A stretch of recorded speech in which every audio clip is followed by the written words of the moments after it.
Well, they say you can't put a price tag on love, but maybe you should. A deal with a dating service might not pay off. Tonight, Tiger 8 investigator Marley Ginter is watching out for your money and your emotions.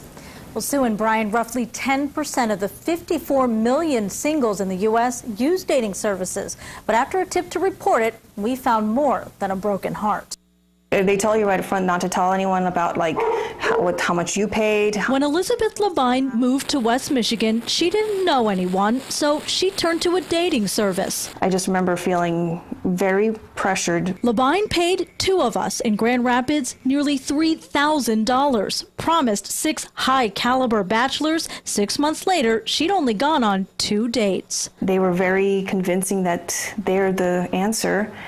I would have to pay more than what a normal online service would be, but, you know, isn't love worth it? That's what you think, right?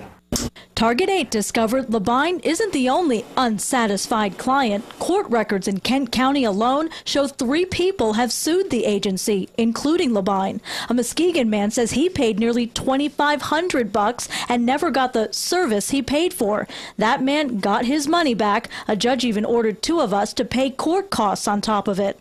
I spoke to one woman who says she paid nearly $7,500, and in 8 months she only went out on 2 dates. She's considering a lawsuit too. It sounds awfully expensive. Is it a scam? Oh, of course not. And here's the reality. If it was a scam, we wouldn't be still in business. Ethan Baker with 2 of us says despite a handful of lawsuits, the company has hundreds of satisfied clients right now. Is there anything illegal about this? Well, the Michigan Consumer Protection Act says that a business must be honest about costs and fees. Joy Yearout with Michigan's Attorney General's office says it has investigated 2 of us for complaints, including coercion during a sales presentation. Your company's been sued a few times. Most companies are sued, and I'll agree with you on that. On the premise they didn't get the services they wanted. Right, and again, you know, we aim to please and make every one of our members happy. But sometimes, and I will be very frank about this, some of our members have expectations that can't be met. Some of our members, you know, aren't giving it their all. One man who sued the company says he paid $3,795 and wasn't introduced to any suitable companions, calling one rather plain, suggesting adding a little height to his file preferences. But that's not all Target 8 discovered. The president of 2 of us was involved with a service called Together in California. And in 2004, an employee who sued the company also accused it of fraudulent business practices. The woman says employees posed as satisfied clients who'd even gotten married. That lawsuit was almost 10 years ago under very different circumstances, different companies, different players, different people involved. There is a common person still involved who is affiliated with 2 of us in this particular Grand Rapids office. But you don't operate that way?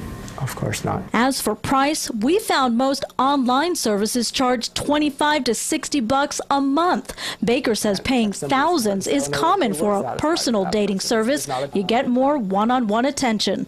It's a scam. I think it's 100% a scam. They don't care about the matches. They don't care about the quality of the relationships. Well, the number one thing consumers should keep in mind is if it's now or never, always choose never. Labine got half of her money back after taking 2 of us to court. She says she went looking for love in the wrong place. I've actually found a wonderful man when I wasn't looking. So I'm very, very happy now. Now, the AG's office warns, read the fine print. Some dating service contracts make it easy for the agency to avoid responsibility, while difficult for you to get your money back. A $5,000 contract that doesn't lead to Mr. or Mrs. Right could leave you in the wrong, with collection agencies forcing you to pay up for a contract that can't be canceled. Brian?